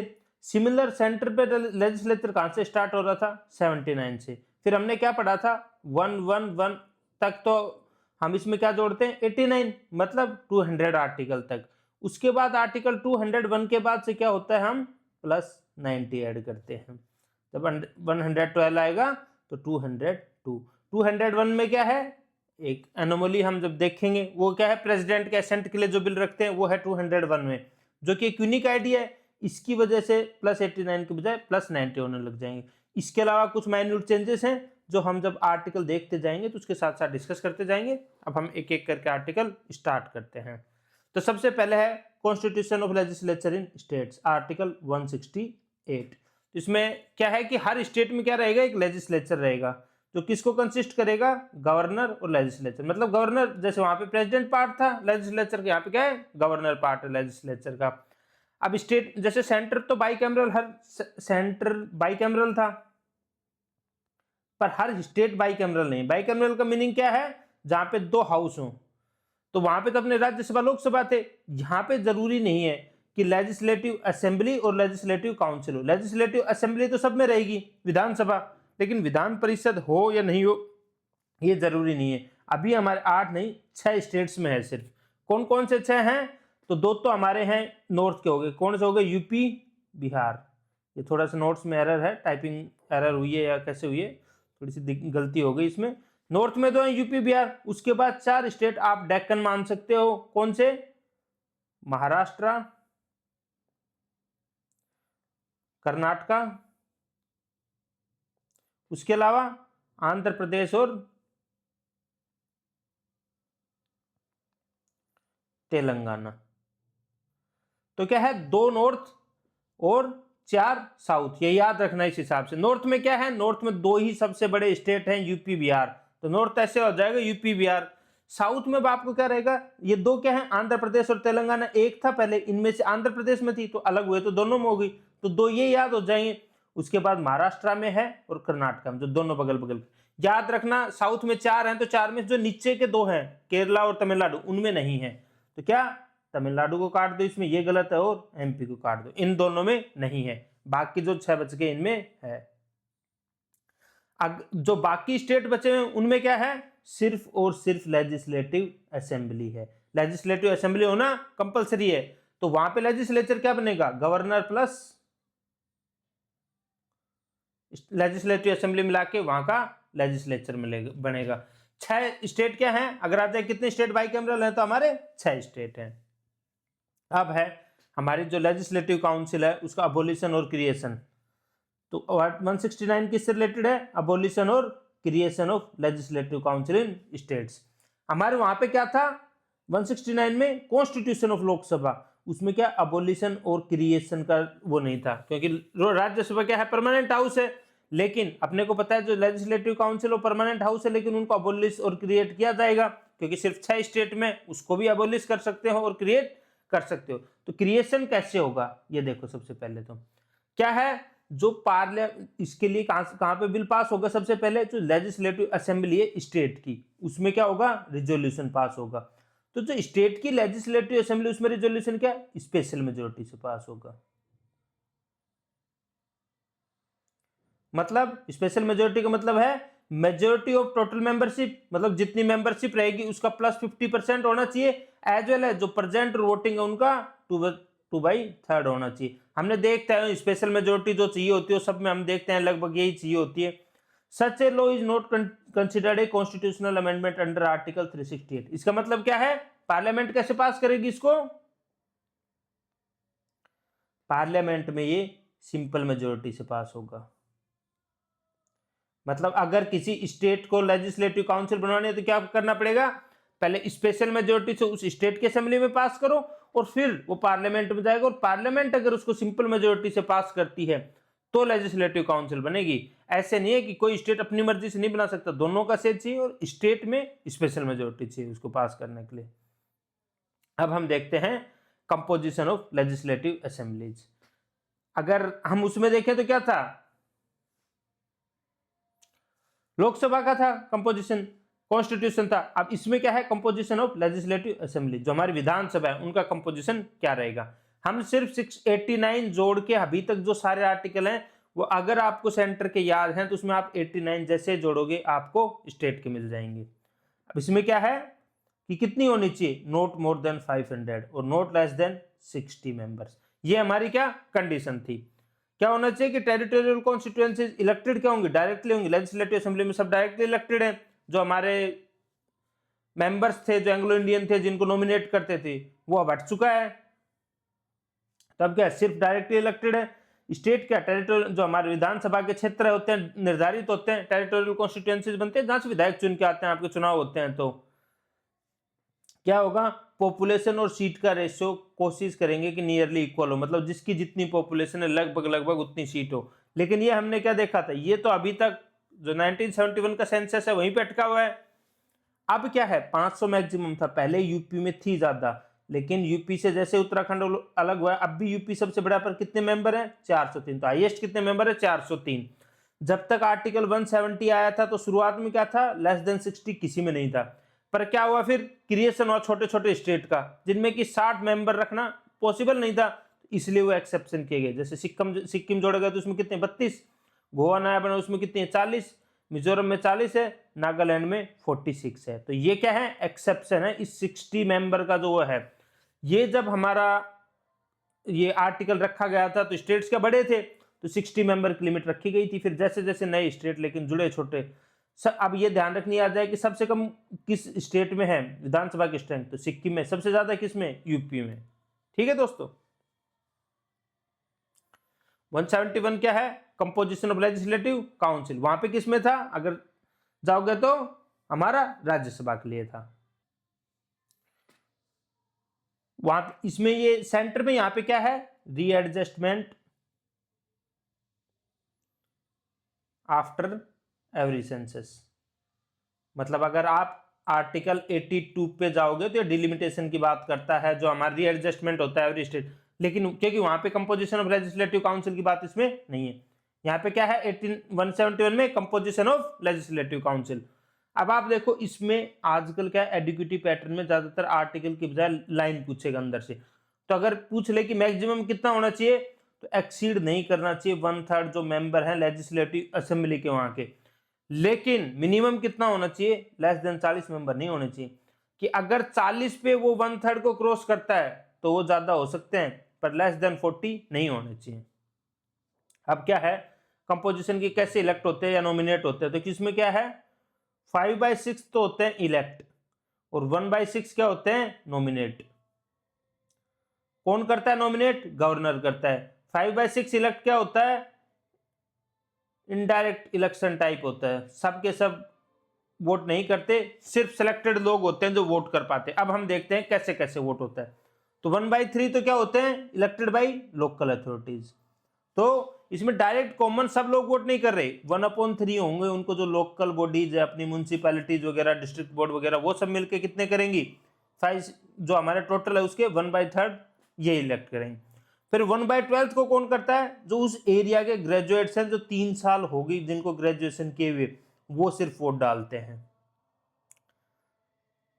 उसके बाद जो बाकी 1/12 उनको कौन वोट डालते हैं, टीचर्स हैं जो उस एरिया में सिर्फ वोट डालते हैं। मतलब लिमिटेड फ्रेंचाइज है, डायरेक्ट इलेक्शन भी है, जिस म्यूनसिपैलिटी वाले तो इनडायरेक्ट हो गए, डायरेक्ट हो गए इलेक्शन, पर फ्रेंचाइजी क्या है इनमें लिमिटेड है। 1/12 जो टीचर्स होंगे उस एरिया के। 1/3 को कौन करता है, लेजिस्लेटिव असेंबली। तो ये भी क्या हो गया, एक प्रकार से इनडायरेक्ट इलेक्शन हो गया, क्योंकि कौन डाल रहा है वोट, लेजिस्लेटिव असेंबली के जो मेंबर्स हैं वो सिलेक्ट कर रहे हैं। तो कॉम्प्लिकेटेड प्रोसेस है, तो इसमें आ जाए कितने इलेक्ट है, तो 5/6 है। उसके अलावा ध्यान रखना, आप याद रह जाएंगे लेजिस्लेटिव असेंबली और जो लोकल अथॉरिटीज है ये 1/3 तो 2/3 तो यही कर लेते हैं। उसके बाद सिर्फ 2 हो रहे, ग्रेजुएट और टीचर। ध्यान रखना सिर्फ ग्रेजुएट और टीचर 4 ही लोग हैं जो इलेक्ट करते हैं। उसके अलावा 1/6 बच के वो क्या होते हैं, नॉमिनेट करते हैं गवर्नर। किसमें, literature, science, art, cooperative movement और सोशल सर्विस। जब हमने राज्यसभा में नॉमिनेशन देखा था तो उससे इसमें क्या जुड़ा है, ध्यान रखना ये एक वो जुड़ा है कोऑपरेटिव मूवमेंट, क्योंकि स्टेट्स में कोऑपरेटिव मूवमेंट बहुत ज्यादा था, तो ये एक जो वो है वो एडिशनल एस्पेक्ट है जिसपे नॉमिनेट किया जा सकता है। सेंटर में जो 12 अपने राज्यसभा में नॉमिनेट करते हैं गवर्नर, वो किसमें करता है, लिटरेचर, आर्ट, साइंस और सोशल सर्विस, सिर्फ इन 4 में। यहाँ पे कितने हैं क्राइटेरिया, यहाँ पे हैं 5 क्राइटेरिया हमारे। ठीक है दोस्तों। अब है 172 में ड्यूरेशन ऑफ स्टेट लेजिस्लेचर। वहां पे क्या था आर्टिकल 83 में, duration of house of parliament. तो ड्यूरेशन वहां पे कितना था, 5 साल किसका था, लोकसभा का। तो यहाँ पे जो लेजिस्लेटिव असेंबली विधानसभा उसका भी कितना है, 5 ईयर है। और उसके अलावा क्या है, अनलेस मतलब पहले तो डिजोल्व कर ही सकते हो, वहां पे भी लोकसभा को पहले डिजोल्व कर सकते थे, तो यहाँ भी विधानसभा है तो इसको पहले डिजोल्व कर सकते हो। नेशनल इमरजेंसी के केस में ध्यान रखना, स्टेटमेंट आ जाएगा कि नेशनल इमरजेंसी के टाइम में एक बार में कितना एक्सटेंड कर सकते हो, तो पार्लियामेंट 1 साल एक बार में एक्सटेंड कर सकती है। याद जाएगा कौन एक्सटेंड कर सकता है, ध्यान रखना पार्लियामेंट एक्सटेंड कर सकती है। कितना एक्सटेंड कर सकती है 1 साल एक बार में, 1 साल। लेकिन ये कब तक एक्सटेंड कर सकती है, जैसे ही इमरजेंसी हटेगी उसके 6 महीने से ज्यादा एक्सटेंशन नहीं मिल सकता। मैक्सिमम लिमिट है नहीं, अगर इमरजेंसी जितने टाइम उतने टाइम में 1-1 साल करके एक्सटेंड पार्लियामेंट कर सकती है इसको। लेकिन जैसे ही इमरजेंसी हटेगी ये 6 महीने से ज्यादा एक्सटेंड नहीं हो सकता।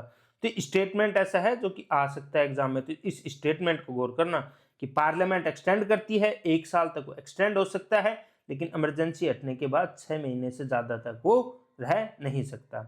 लेजिस्लेटिव काउंसिल में राज्यसभा की तरह क्या है, परमानेंट बॉडी है, पर 1/3 का हटते रहते हैं हर 2 साल पे, क्योंकि इसका कितना टेन्योर 6 साल का है। जैसे हमारे राज्यसभा का कितने साल का था, 6 साल का था। उसमें भी क्या हो रहा था, 1/3 हर 2 साल में चेंज हो रहे थे, इसमें भी 1/3 हर 2 साल में चेंज होते रहेंगे।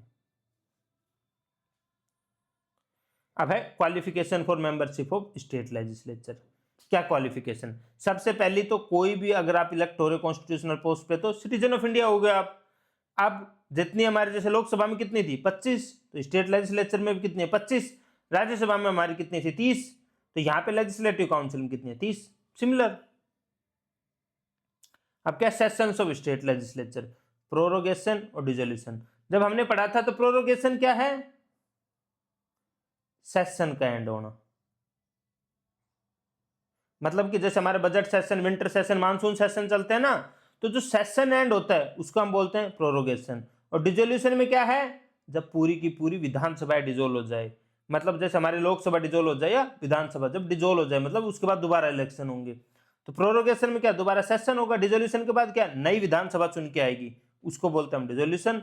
और जब हमारा सिर्फ सेशन हो कि अगला सेशन हो, अगली बार सिटिंग होगी, नए सेशन में होगी, उसको बोलते हैं हम प्रोरोगेशन। कौन करता था ये, सेंटर पे कौन करता था, प्रेसिडेंट। तो यहां पे कौन करेगा, गवर्नर करेगा। गवर्नर जब भी फिट देखेगा हाउस ऑफ स्टेट लेजिस्लेचर को मीट करने के लिए सच टाइम पे, उसमें भी क्या कंडीशन थी हमारे लोकसभा में कि लेकिन मिनिमम 6 महीने से ज्यादा एक साथ पास नहीं हो सकते। सेम कंडीशन यहाँ पे है कि 6 महीने से ज्यादा पास नहीं हो सकते। प्रोरोग गवर्नर किस किस को कर सकता है, दोनों हाउस को प्रोरोग, क्योंकि सेशन तो दोनों हाउस के होते हैं, लेकिन डिसॉल्व क्या हो सकती है, सिर्फ लेजिस्लेटिव असेंबली, क्योंकि लेजिस्लेटिव काउंसिल तो क्या है, राज्यसभा की तरह परमानेंट बॉडी है। तो ये सेम है, जो वहां पे देख के आगे वो यहाँ पे है। अब है right of governor to address and send messages to the house और हाउसेस। इसमें क्या है कि आर्टिकल 175 किससे डील करता है कि गवर्नर खुद की इच्छा से कब हाउस को मैसेज दे सकता है या कब हाउस को एड्रेस कर सकता है, यह है उसकी खुद की इच्छा से। 175 और 176 क्योंकि ये दोनों एड्रेस से रिलेटेड है, तो इनमें कंपैरिजन करेंगे अपन।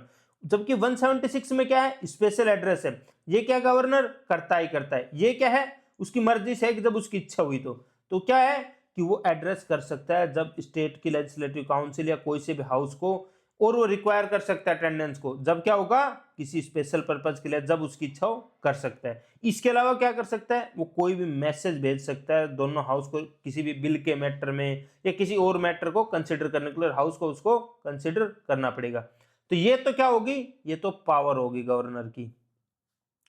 आर्टिकल 176 में क्या है, गवर्नर को क्या करना पड़ेगा, जो पहला सेशन होगा साल का, एज वेल एज जब नई विधानसभा चुन के आएगी तो उसका जो पहला सेशन होगा, उन दोनों को क्या करना पड़ेगा, साल के पहला सेशन कौन सा होता है, बजट सेशन से पहले गवर्नर का, जैसे वहां पे लोकसभा में क्या होता था, बजट सेशन से पहले प्रेसिडेंट का होता था, वैसे ही गवर्नर का होगा।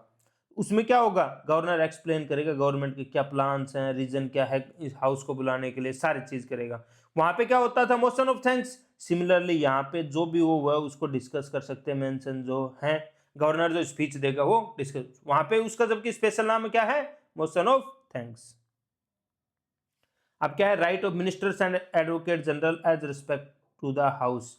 तो मिनिस्टर वहां पे किसका देखा था हमने, मिनिस्टर अटॉर्नी जनरल का देखा था। क्या देखा था कि किसी भी हाउस में जा सकते हैं, वहां पे स्पीच दे सकते हैं और पार्टिसिपेट कर सकते हैं उसकी मीटिंग में। सिमिलरली यहाँ पे अटॉर्नी जनरल की जगह क्या है, एडवोकेट जनरल है, मिनिस्टर सेम बात है। तो वो क्या कर सकते हैं, टेक पार्ट कर सकते हैं प्रेसिडेंट में किसी भी हाउस के, उनके लेजिस्लेचर में और उसकी कमिटीज में। इसके अलावा वो वोट नहीं कर सकते पर स्पीच दे सकते हैं। वोट क्यों नहीं कर सकते, वोट उसी हाउस में कर सकते हो जिसके आप मेंबर हो। तो अगर मिनिस्टर जिस हाउस का मेंबर है उसमें वोट कर सकता है, एडवोकेट जनरल किसी भी हाउस का मेंबर नहीं है तो वोट नहीं कर सकता है कहीं भी। अब हम देखें ऑफिसर्स ऑफ स्टेट लेजिस्लेचर। इसमें क्या है, ऑफिसर्स में वहां पे हम जब सेंटर देख रहे थे तो ऑफिसर्स ऑफ पार्लियामेंट कितने से स्टार्ट थे, आर्टिकल 89 से, और इसमें 178 से। तो आप सोचे कि प्लस 89 करते ही मिल रहा है ना, लेकिन यहां पे ही चेंज है। एक चीज ध्यान रखना, अब यहाँ पे क्या है, स्पीकर और deputy speaker of legislative assembly की बात हो रही है 178 में, लेकिन इसमें तो किससे स्टार्ट हो रहा है, स्टेट्स में तो ये ऑफिसर्स है, ये लेजिस्लेटिव असेंबली से। पर सेंटर पे हमने देखा था आर्टिकल 89 किससे रिलेटेड था, chairman and deputy chairman of Rajya Sabha. तो वहां पे है राज्यसभा, और सेंटर में क्या है वो ना, स्टेट में क्या है, लेजिस्लेटिव असेंबली। तो ध्यान रखना वहां के राज्यसभा में जब प्लस 89 करोगे तो यहां की क्या मिलेगी, विधानसभा, और जब वहां की लोकसभा में प्लस 89 करोगे तो यहां की क्या मिलेगी, विधान परिषद, लेजिस्लेटिव काउंसिल। तो ये उल्टा है, इस चीज का ध्यान रखना। ये हम बता रहे थे ना प्लस 89 पे करने पे मिलता है सेंटर से स्टेट, लेकिन कुछ माइन्यूट चेंजेस हैं। तो एक ये माइन्यूट चेंज है कि वहां की राज्यसभा में 89 करने पे यहाँ विधानसभा मिलती है, और वहां की लोकसभा में 89 करने पे यहाँ विधान परिषद मिलती है। ठीक है दोस्तों, तो अब हम स्टार्ट करते हैं। Speaker and deputy speaker of legislative assembly. तो जैसे विधान लोकसभा में होता तो वैसे ही एवरी असेंबली में क्या होगा, दो मेंबर होंगे, एक स्पीकर होगा और एक डिप्टी स्पीकर होगा। किसमें से चुने जाएंगे, ये जो मेंबर्स हैं उनमें से चुने जाएंगे।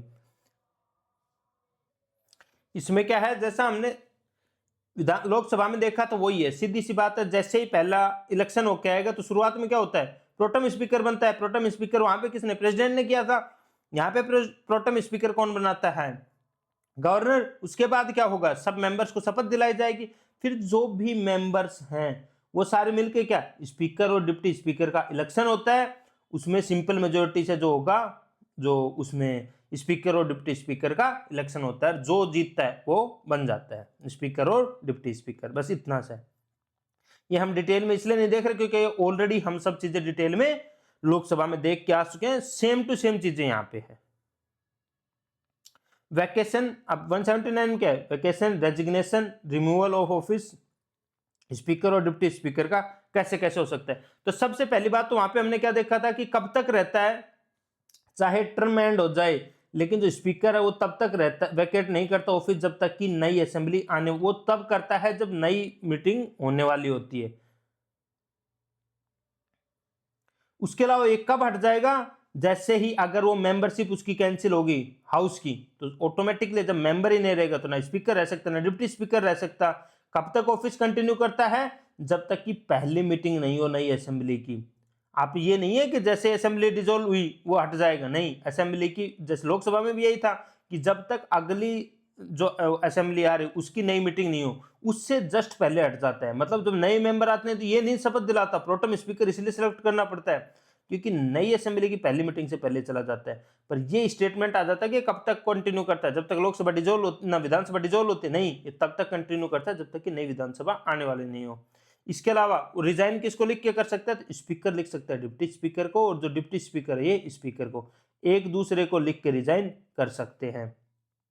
इसके अलावा रिजोल्यूशन पास करके लेजिस्लेटिव असेंबली में दोनों को हटाया जा सकता है। 14 दिन का टाइम वहां पे देना पड़ता था, 14 दिन का टाइम यहां पे देना पड़ता है। उसके अलावा मेजोरिटी ऑफ ऑल मेंबर्स, जैसे इनको सेलेक्ट तो कैसे करते हैं, सिंपल मेजोरिटी से, लेकिन इसमें क्या है, स्ट्रेंथ ऑफ हाउस है उसकी मेजोरिटी से ये हटते हैं। तो थोड़ा सा स्पेशल मेजोरिटी है ये, मतलब मेजोरिटी जितने टोटल मेंबर्स हैं उनकी जो स्ट्रेंथ है उसकी 50% से हटते हैं। ये इसलिए है ये क्योंकि जिससे कि उनको थोड़ा क्वेश्चन मिल सके, थोड़ा इंडिपेंडेंस इस बॉडी की क्रिएट हो सके। अब क्या है, पावर ऑफ डिप्टी स्पीकर और other person to perform duties of the office और टू एक्ट एज स्पीकर। अगर स्पीकर की पोजीशन वैकेंट है तो डिप्टी स्पीकर क्या करेगा, टेक ओवर कर लेगा। लेकिन अगर दोनों के वैकेंट है तो तब क्या होगा, तब ऐसे नहीं है कि कोई और कर लेगा, तब वो बंदा करेगा जिसको गवर्नर अपॉइंट करेगा मेंबर को। अगर दोनों की टेम्परेरी एब्सेंस है तो मतलब कि दोनों की पोस्ट वैकेंट नहीं है, सिर्फ एब्सेंट है, दोनों में दोनों के दोनों एब्सेंट है, तो क्या होगा, वो पर्सन जो कि असेंबली क्या करेगी, चूज करेगी, वो उसका टेक ओवर कर लेगा, या फिर असेंबली खुद ही टेक ओवर कर लेगी, देखा जाए तो। मतलब अगर एब्सेंट हैं तो इस गवर्नर नहीं करेगा अपॉइंट, लेकिन अगर दोनों पोजीशन वैकेंट हैं तो कौन करेगा टेक ओवर, जिसको गवर्नर अपॉइंट करेगा। लेकिन अगर एब्सेंट है तो असेंबली अपने आप ही चूज कर लेगी, इसमें गवर्नर के इंटरफेयर की जरूरत नहीं है। आर्टिकल 181 क्या है, द स्पीकर और deputy speaker not to preside while resolution for his removal from office is under consideration. सीधी सी बात है कि जब उनके खिलाफ ही मोशन आया हुआ है और वही अगर हेड करेंगे तो कुछ नहीं। अभी आपने देखा होगा, मतलब सिमिलरली लोकसभा विधानसभा के लिए, कि जब हमारे ओम बिरला के खिलाफ आया था अभी no confidence motion, no confidence motion नहीं, उनको रिजोल्यूशन मोशन आया था उनको हटाने के लिए, उसमें ओम बिरला तब प्रिसाइड नहीं कर रहे थे। यही तो विवाद होता है कि ओम बिरला जब तक प्रिसाइड नहीं करेंगे जब तक कि उनका ये रिजोल्यूशन है पूरा हो नहीं जाता उनके रिमूवल का। हाँ, लेकिन वो प्रोसीडिंग्स में पार्ट ले सकते हैं। क्यों प्रोसीडिंग्स में क्यों ले सकते हैं, क्योंकि मेंबर तो हैं, उनकी मेंबरशिप से नहीं हट रहे हैं, वो सिर्फ किससे, स्पीकर या डिप्टी स्पीकर की पोस्ट से हट रहे हैं। और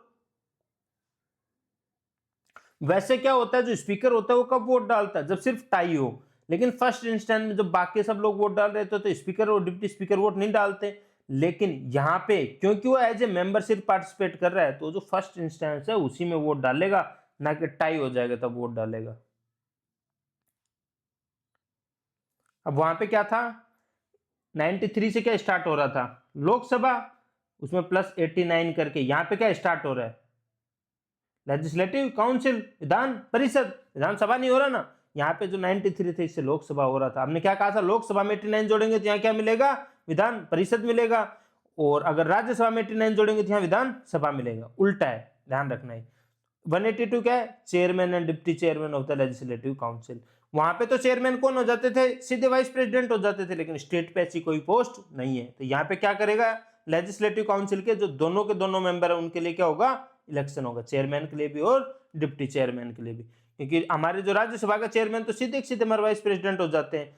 अगर दोनों की पोस्ट वैकेंट हो जाती है तो वापिस से इलेक्शन होंगे और वापिस से कोई बंदा उस पोस्ट को फिल करेगा। कौन होगा वो, जो चेयरमैन या डिप्टी चेयरमैन वही तो हो सकता है जो इन दोनों का मेंबर हो। राज्यसभा की तरह नहीं है कि वाइस प्रेसिडेंट आके बन जाएगा, इसमें सिर्फ जो मेंबर होंगे उनमें से इलेक्शन होता है और मेंबर्स में से कोई एक बनता है। ये किससे होता है, मेजोरिटी वोट से, सिंपल मेजोरिटी से इलेक्शन होता है।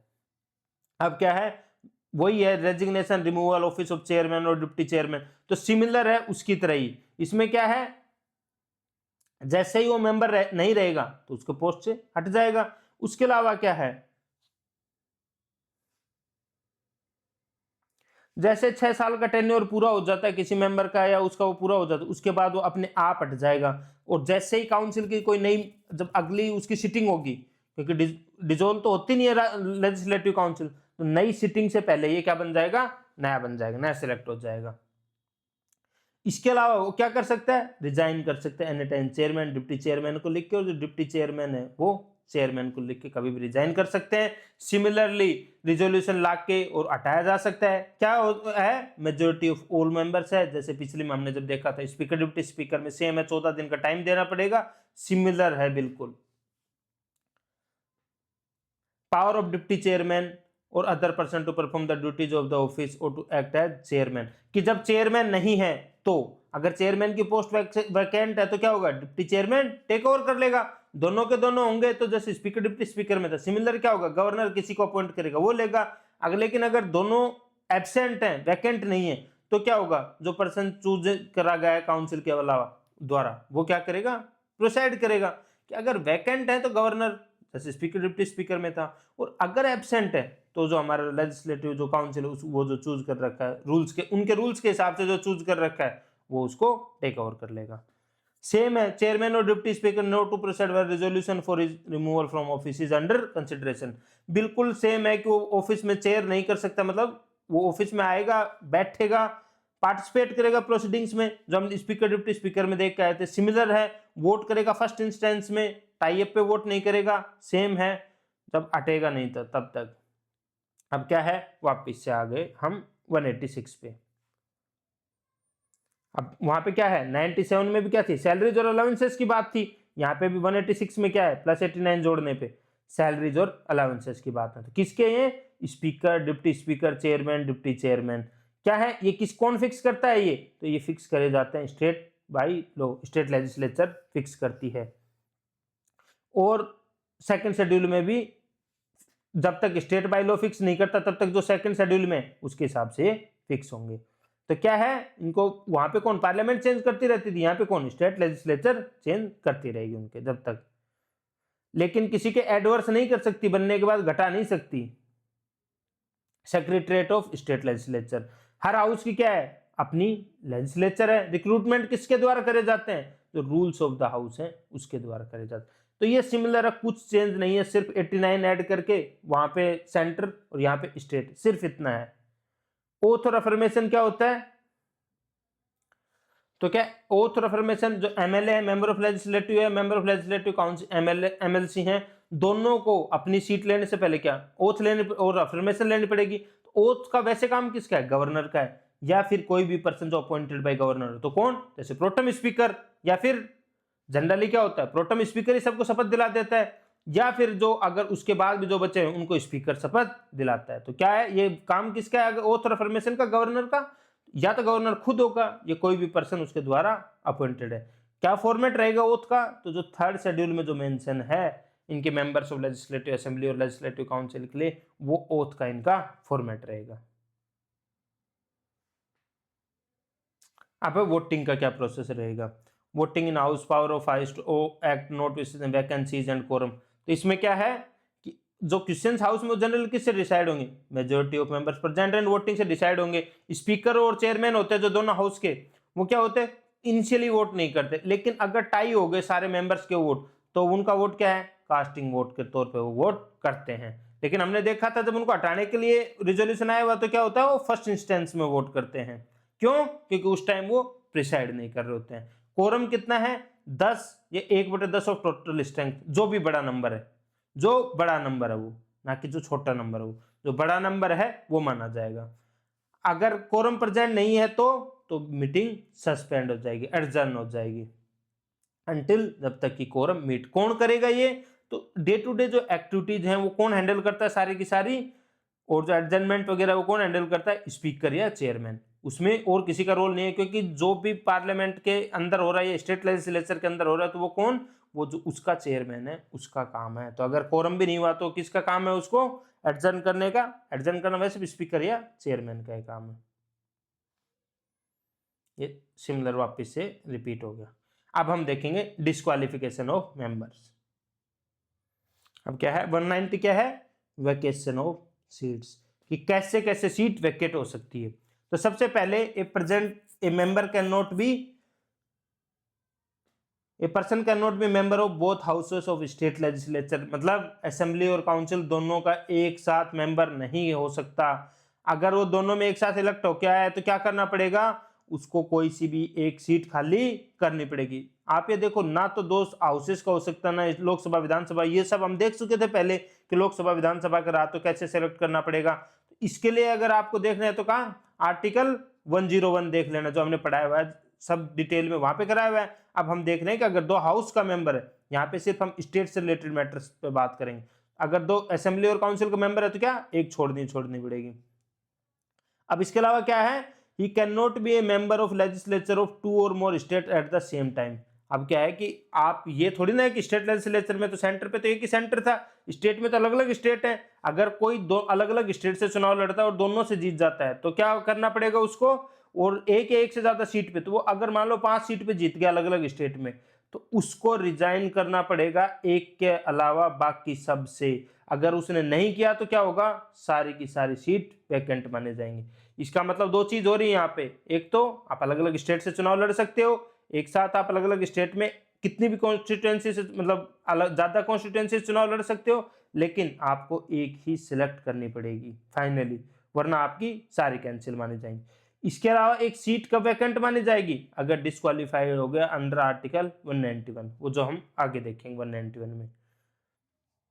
इसके अलावा क्या है, अगर आप रिजाइन करते हो, किसको लिख के रिजाइन क्या करेगा, अगर कोई लेजिस्लेटिव असेंबली का मेंबर है तो स्पीकर को लिख के रिजाइन करेगा, लेजिस्लेटिव काउंसिल का मेंबर है तो वो चेयरमैन को लिख के रिजाइन करेगा। हाँ, कई बार ज्यादातर क्या होता है, स्पीकर चेयरमैन को लिखते रहते हैं मेंबर्स वगैरह, रिजाइन को रेजिग्नेशन एक्सेप्ट नहीं करते अगर उनको लगता है कि वॉलंटरी नहीं है या फिर जेन्युइन नहीं है तो। उसके अलावा 60 डेज का जो रूल था लोकसभा में, वो यहाँ पे भी इंप्लीमेंट है कि अगर विदाउट परमिशन के, इसमें ये ध्यान रखना विदाउट परमिशन, परमिशन के साथ रह सकते हो 60 से ज्यादा दिन तक एब्सेंट, लेकिन अगर आप विदाउट परमिशन के आप 60 से ज्यादा दिन एब्सेंट रखते हो तो आपकी सीट को हाउस वैकेंट डिक्लेयर कर सकता है। हाँ, लेकिन उसमें 4 या 4 से ज्यादा दिन एडजर्न रहेगा हाउस, या जब भी टाइम प्रोरोग्ड रहेगा वो दिन काउंट नहीं रहेंगे। मतलब कि एडजर्नमेंट तो सेशन चल रहा है उसमें, और प्रोरोग क्या है, सेशन एंड हो जाता है तो उस टाइम को, वो बीच के टाइम काउंट नहीं रहेंगे। जो सिटिंग है सिर्फ उसके वो 60 दिन काउंट होते हैं। ठीक है दोस्तों, अब हम देखते हैं 191 डिस्क्वालिफिकेशन फॉर मेंबरशिप, कि कैसे कैसे जो मेंबरशिप है वो जा सकती है। तो सबसे पहले कैसे जा सकती है, ऑफिस ऑफ प्रॉफिट अगर हो। ऑफिस ऑफ प्रॉफिट कोई क्लियरली डिफाइन नहीं है कहीं भी कॉन्स्टिट्यूशन में, लेकिन आप देख लेना जो वर्ड से दिख रहा है ऑफिस ऑफ प्रॉफिट, मतलब कि जो लाभ का कोई भी पद हुआ अगर आपके पास सेंट्रल और स्टेट गवर्नमेंट में। बस एक्सेप्शन क्या रहेंगे, अगर स्टेट बाय लॉ किसी पद को डिस्क्वालिफिकेशन से हटा रखा है कि ये नहीं माना जाएगा, वो पोस्ट आप ले सकते हो, वरना अगर कोई ऑफिस ऑफ प्रॉफिट लिया तो क्या होगा, आप सीधे डिस्क्वालिफाइड हो जाओगे। इसके अलावा क्या है, अनसाउंड माइंड या फिर डिक्लेयर्ड बाय। अनसाउंड माइंड कैसे है कि आप ऐसे थोड़ी ना कहते कोई बात कह देगा कि इसका दिमाग नहीं चलता, नहीं, उसको किसी कॉम्पिटेंट कोर्ट ने भी डिक्लेयर कर दिया हो कि ये अनसाउंड माइंड है, मतलब कि अपने जो ऑफिस है उसकी, इसके दिमाग की कमी की वजह से निभा नहीं पाएगा तो वो हट जाएगा। या फिर अनडिस्चार्ज सोलवेंट, मतलब कि अगर किसी ने बैंकरप्सी फाइल कर दी तो जैसे ही वो बैंकरप्सी फाइल करेगा वो डिस्क्वालीफाई हो जाएगा अपनी सीट से।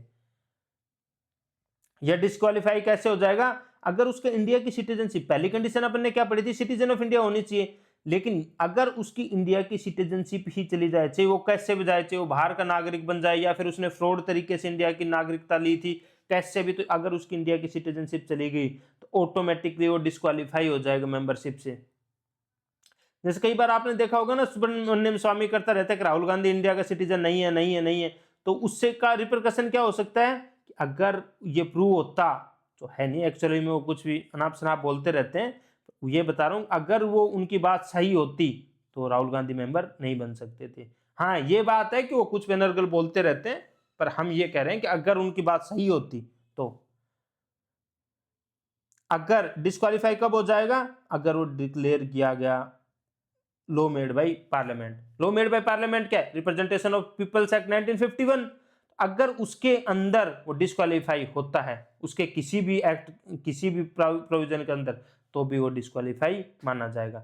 सिमिलरली अगर मिनिस्टर जो है, मिनिस्ट्री है, उसको ऑफिस ऑफ प्रॉफिट की वो बात नहीं मानी जाएगी।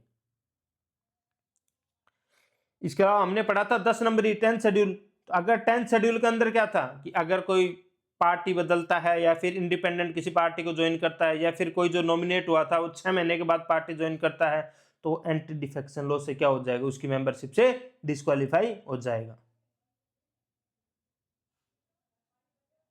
इसमें है क्या है, decision on question as to disqualification of members, कि कौन डिसाइड करेगा अंडर आर्टिकल 191। तो ये पावर किसके पास है, तो ये पावर किसके पास है, गवर्नर के पास है, और गवर्नर का ही डिसीजन फाइनल होगा, कि जो डिस्क्वालिफिकेशन है उसमें मेंबर्स में गवर्नर का डिसीजन फाइनल होगा।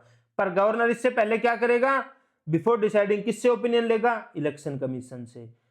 पर ये एक इसमें फैक्ट है, गवर्नर ओपिनियन ले रहा है, पर जो इलेक्शन कमीशन का ओपिनियन आएगा वो एक प्रकार से बाइंडिंग होता है गवर्नर के ऊपर। इलेक्शन कमीशन जो कहेगा गवर्नर उसी के अकॉर्डिंग करेगा डिसीजन। अगर इलेक्शन कमीशन ने कहा कि नहीं, ये नहीं है, डिस्क्वालीफाई नहीं प्रूव होता है, तो ये नहीं है कि गवर्नर उसको डिस्क्वालीफाई कर देगा, नहीं, तो जो इलेक्शन कमीशन का ओपिनियन आएगा वही डिसीजन गवर्नर को लेना पड़ेगा। ये नहीं है कि अपनी मर्जी से गवर्नर कुछ भी डिसीजन ले लेगा और डिस्क्वालीफाई कर देगा। इलेक्शन कमीशन ने मना कर दिया तो गवर्नर डिस्क्वालीफाई नहीं कर सकता। अब क्या है, penalty for sitting and voting before making oath और अफर्मेशन अंडर आर्टिकल 188 और व्हेन नॉट क्वालिफाइड और व्हेन डिस्क्वालीफाइड। तो इसमें क्या है कि अगर आप भाई नॉट क्वालिफाइड और डिस्क्वालीफाइड हो या आपने ओथ ही नहीं लिया अभी तक, उसकी वजह से उसके बाद भी आप वोट कर रहे हो, तो क्या आप पे 500 रुपये पर दिन की पेनल्टी है।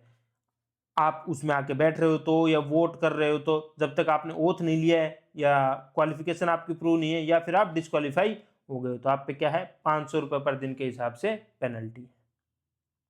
ये सिर्फ नॉमिनल पेनल्टी है कि जिससे कि बस लगता रहे कि हाँ कि आप कुछ गलत कर रहे हो। तो ये क्या है, पावर और प्रिविलेजेस है हाउस ऑफ लेजिस्लेचर, जो मेंबर्स और उनके जो कमेटी में है उनके लिए। ये क्या है, हमने आर्टिकल 105 में पढ़ा था ना, तो क्योंकि मेंबर्स को फ्रीडम है, फ्रीडम ऑफ स्पीच है इन स्टेट लेजिस्लेचर, जो कि कॉन्स्टिट्यूशन के जो रूल्स हैं उनके अंदर अंदर सारी फ्रीडम है। तभी तो आप देखते हो कि लेजिस्लेचर के अंदर ज्यादा से ज्यादा बोलना चाहते हैं, जिससे क्या है कि बाहर जाके कोई डिफेमेशन का केस फाइल नहीं हो सकता, कुछ भी नहीं हो सकता। बस किस चीज को फॉलो करना है, कॉन्स्टिट्यूशन के रूल्स को। जैसे आपने विधानसभा की तो ज्यादा बाहर नहीं आती, लेकिन लोकसभा में देखा होगा ना, आप रूल्स बार बार ओम बिरला दिखाता रहता है कि नहीं नहीं आप रूल से बाहर जा रहे हो, इसके बारे में नहीं बोल सकते, ये नहीं बोल सकते। तो उन रूल्स के अंदर रह के आपको पूरी फ्रीडम है कुछ भी बोलने की। कोई भी मेंबर को आप अगर उसने हाउस में कुछ भी बोला है तो उसके खिलाफ उसको कोर्ट में लेकर नहीं जा सकते। हाउस या उसकी कमेटी में जो उसने कुछ बोला है उसके लिए वो किसी कोर्ट ऑफ लॉ में क्वेश्चन नहीं हो सकता।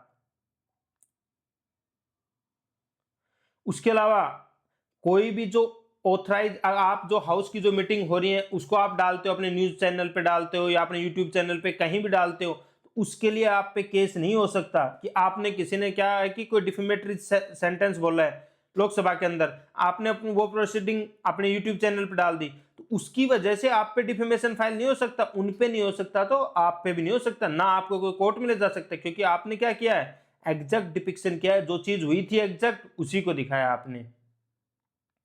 ये सब पे लागू होते हैं। जो बोलेगा मिनिस्टर जो उस हाउस का मेंबर नहीं है तो भी दूसरे हाउस में जाके बोलेगा तो भी उसको पूरी की पूरी छूट है।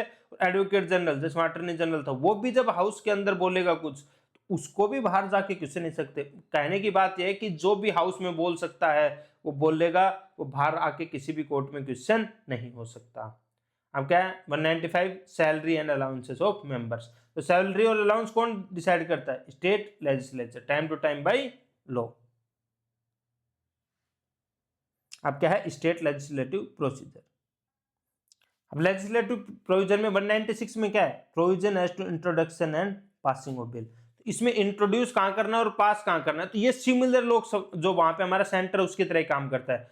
किसमें? मनी बिल के अलावा बाकी किसमें कर सकते हैं? कोई से भी हाउस में आप किसी भी हाउस में इंट्रोड्यूस कर सकते हो, लेकिन मनी बिल वहां पे किसमें? सिर्फ लोकसभा में कर सकते थे। यहां भी मनी बिल सिर्फ और सिर्फ लेजिस्लेटिव असेंबली में डाल सकते हो।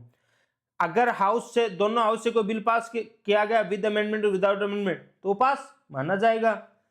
साथ ही साथ वहां पे भी क्या था? प्रोरोग। प्रोरोग मतलब क्या? सेशन एंड हो रहा है, तो सेशन एंड होने पे कोई भी बिल लैप्स नहीं होता।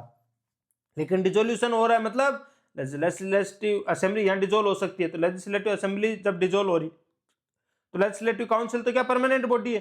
तो अगर कोई बिल सिर्फ लेजिस्लेटिव काउंसिल में ही पेंडिंग और लेजिस्लेटिव असेंबली से पास वो नहीं हुआ है, तो वह क्या होगा? लैप्स नहीं होगा डिसोल्यूशन से। लेकिन अगर कोई बिल है वो लेजिस्लेटिव असेंबली में पेंडिंग है,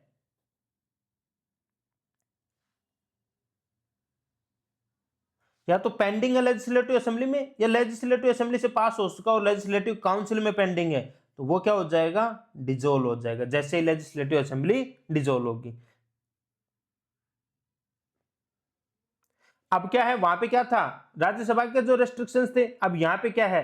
restrictions on the power of legislative council as to bills other than money bill. Money bill के अलावा बाकी में लेजिस्लेटिव काउंसिल पे क्या रेस्ट्रिक्शंस है?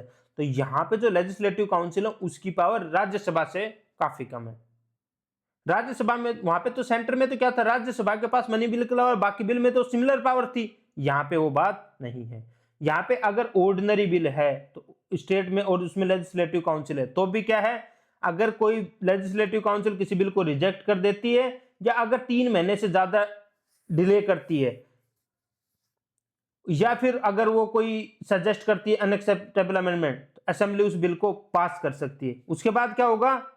वहां पे तो क्या होगा? पास करेगी, वापस राज्यसभा के पास जाएगा, तो फुल अथॉरिटी रहेगी और कोई टाइम फ्रेम भी नहीं था वहां पे। यहाँ पे टाइम फ्रेम कितना है? 3 महीने का है।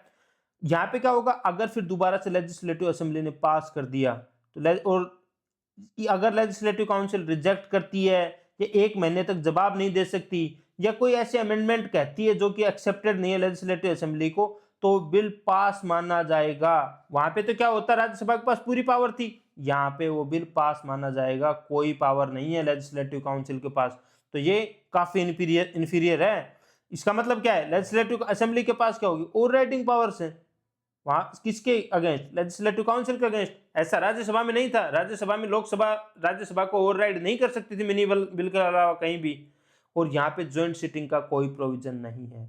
जब लेजिस्लेटिव असेंबली लेजिस्लेटिव काउंसिल को ओवरराइड कर ही सकती है, तो ज्वाइंट सिटिंग का क्या मतलब है? वहां तो क्या था? राज्यसभा लोकसभा दोनों इक्वल हाउस थे, इसलिए ज्वाइंट सिटिंग होती थी, को मिलकर बैठ कर डिसाइड कर सकें। यहां जब एक हाउस सुपीरियर है दूसरे से, तो यहां ज्वाइंट सिटिंग का कोई प्रावधान की जरूरत है ही नहीं। मनी बिल के लिए अलग होते हैं। मनी बिल के लिए हम देखेंगे आर्टिकल 190। तो special procedure in respect of money bill. Money bill में तो क्या था? हमारे राज्यसभा में भी तो स्पेशल, लोकसभा को भी तो स्पेशल पावर थी राज्यसभा से। तो यहाँ पे क्या पावर है? हमारे मनी बिल सिर्फ वहां पे भी लोकसभा में हो सकता है, यहाँ पे भी सिर्फ और सिर्फ लेजिस्लेटिव असेंबली में हो सकता है। ये किस में इंट्रोड्यूस नहीं हो सकता? लेजिस्लेटिव काउंसिल में इंट्रोड्यूस हो ही नहीं सकता, सिर्फ और सिर्फ लेजिस्लेटिव असेंबली में हो सकता है। जैसे वो लेजिस्लेटिव असेंबली उसको पास करेगी, वो किसके पास भेजा जाएगा? लेजिस्लेटिव काउंसिल के पास। किसके लिए? रिकमेंडेशन के लिए। लेकिन उसके पास सिर्फ कितने दिन है? वो 14 दिन के अंदर अंदर जो मनी बिल है उसको रिटर्न भेजना ही पड़ेगा। अब वो रिटर्न क्या करेगी? कुछ रिकमेंडेशन के साथ रिजेक्ट कर भेजती है। असेंबली के पास क्या पावर है? एक्सेप्ट भी कर सकती है और रिजेक्ट भी कर सकती है काउंसिल के रिकमेंडेशन को। अगर वो एक्सेप्ट कर लेती है रिकमेंडेशंस को, तो जो बिल पास है वो क्या माना जाएगा? चेंजेस के साथ पास माना जाएगा। अगर रिजेक्ट कर देती है तो जो ओरिजिनल जिसमें था, असेंबली ने जिसमें शुरुआत में भेजा था, उसी फॉर्म में उसको पास माना जाएगा। 14 दिन तक से ज्यादा हो गया अगर काउंसिल ने रिजेक्ट नहीं भेजा है वापिस, तो बिल ऑटोमेटिकली पास माना जाएगा। अब क्या है 199 में? क्या है? Definition of money bill. ये सेम है जो सेंटर में डेफिनेशन है मनी बिल की सेम यहाँ पे डेफिनेशन है मनी बिल की। वहां किसमें आर्टिकल 110, जब जो हमने पढ़ा है आर्टिकल 110 वो देख लेना, वहां पे जो मीनिंग है मनी बिल का वही इसमें है। असेंट टू बिल, आफ्टर एक बिल जो पास हो गया वो किसको भेजा जाता है, वहां पे किसको भेजा जाता है, प्रेसिडेंट को। प्रेसिडेंट जैसे उस पर साइन करता था बिल एक्ट बन जाता था, ऐसे यहाँ पे बिल पास होने के बाद किसके पास भेजा जाता है, गवर्नर के पास। तो वहां पे प्रेसिडेंट के पास खुद के पास राइट अलग थे, यहाँ पे थोड़े से गवर्नर के चेंज है। गवर्नर क्या कर सकता है, असेंट दे सकता है या विदहोल्ड कर सकता है असेंट, मतलब अप्रूव कर सकता है रिजेक्ट कर सकता है। पर यहाँ पे एक यूनिक चीज है, वो क्या है, रिजर्व कर सकता है बिल को प्रेसिडेंट के लिए गवर्नर। अगर मनी बिल के केस में क्या है, रिटर्न नहीं कर सकता वो मनी बिल, हमारे प्रेसिडेंट भी रिटर्न नहीं करते थे तो गवर्नर भी रिटर्न नहीं कर, अगर बिल मनी बिल नहीं है तो वो रिटर्न कर सकता है। अब वापिस से पास करता है तो गवर्नर को असेंट देनी पड़ेगी, सिमिलर था हमारे। इसके अलावा अगर कोई बिल हाई कोर्ट की पावर्स को अफेक्ट कर रहा है तो हाई कोर्ट, क्योंकि इसके लिए क्या करना पड़ेगा, उस बिल को गवर्नर को प्रेसिडेंट के असेंट के लिए रिजर्व करना ही करना पड़ेगा। अब ये आर्टिकल 201 है जिसकी वजह से हम जब 202 से हैं वहां पे हम +90 करेंगे। यहां तक क्या था, +89 था, क्योंकि 201 यूनिक चीज है, बिल रिजर्व फॉर कंसिडरेशन, किसकी कंसिडरेशन के लिए, प्रेसिडेंट की कंसिडरेशन के लिए। किस कौन करेगा, गवर्नर किसके लिए करेगा, प्रेसिडेंट की कंसिडरेशन के लिए। तो प्रेसिडेंट क्या कर सकता है, दे सकता है असेंट या विदहोल्ड कर सकता है असेंट। अगर मनी बिल है तो अलग बात है, अगर बिल मनी बिल नहीं है तो प्रेसिडेंट क्या कर सकता है, वापस से भेज सकता है रिकंसिडर करने के लिए, किसको, स्टेट लेजिस्लेचर को। फिर पूरा प्रोसेस वापस से होगा, लेकिन ये कितने टाइम में वापस भेजना जरूरी है, 6 महीने के अंदर वापस भेजना जरूरी है। और उसके बाद अगर जब वापस भेज दिया तो वापस से वो बिल पूरा प्रोसेस फॉलो करते हुए प्रेसिडेंट के पास आएगा उसको फाइनल डिसीजन के लिए। अब क्या है, आर्टिकल 112 से तक सिर्फ +90 जोड़ना है, बाकी क्या है, सारे बिल्स और उनकी जो प्रोसीजर की बात कर रखी है वो एग्जैक्ट सेम है। तो हम बार बार सेम ही चीज रिपीट करेंगे, इसकी बजाय जो आप हमारा जो लेक्चर है पार्लियामेंट से रिलेटेड उसमें हमने बहुत डिटेल में डिस्कस कर रखा है। तो बस नाम चेंज है, annual financial statement, annual financial statement ये किसका है, स्टेट का, वहां पे किसका, सेंटर का। Procedure of parliamentary respect to estimate same चीज स्टेट के लिए आएगी। आप ये ध्यान रखना, बस +90 ये याद कर लेना, सेम ही चीज स्टेट में होगी। 202 से लेकर 213 तक। यहाँ पे क्या था, 123 में प्रोमलगेट ऑर्डिनेंस पावर किसकी थी, प्रेसिडेंट की। 213 में किसकी है, ऑर्डिनेंस प्रोमलगेट करने की पावर किसकी है, गवर्नर की। बस इतना बेसिक चेंज है। तो अब हम सेम चीज को रिपीट करके इस लेक्चर को लंबा खींचने के बजाय आपको अगर ये डिटेल में देखना है तो आप हमारे पार्लियामेंट के लेक्चर में हमने पूरा अच्छे से डिटेल में पूरा एक लेक्चर दे रखा है, इनको वहां पे डिस्कस कर लेना। एग्जाम में अगर आपको नंबर याद करना है तो कुछ नहीं, +90 करना है, सीधा आ जाएगा। आप ये याद कर लेना, ये +90 से अपने आप आ जाएंगे। ठीक है, धन्यवाद दोस्तों।